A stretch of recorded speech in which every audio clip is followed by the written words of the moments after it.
Okay, so I've gone and gotten my whiteboard, and now we're going to go over a typical wholesale deal. First, we have to establish an ARV, or an after repaired value. And for this example, let's say that we're going to buy this $200,000 value ARV, or $200,000 after repaired.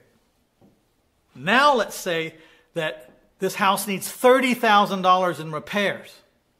Now let's say that we negotiate to buy this house, despite all of its problems, for $100,000. If we buy this house for $100,000 and it needs $30,000 in repairs, we're going to be all in for $130,000.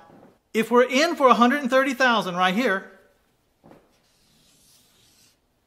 and we can sell this house for $200,000 right here,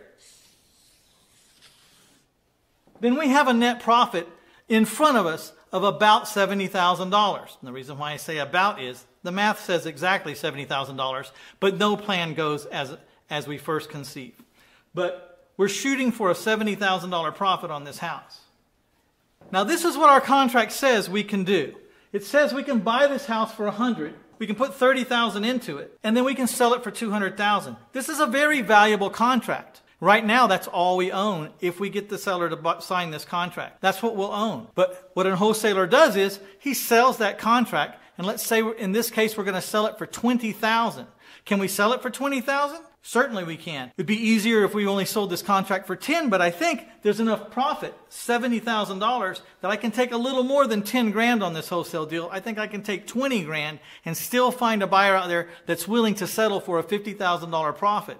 $50,000 is still a lot of money. So we're going to sell the contract for $20,000, and that will leave our buyer to still have a potential profit of $50,000.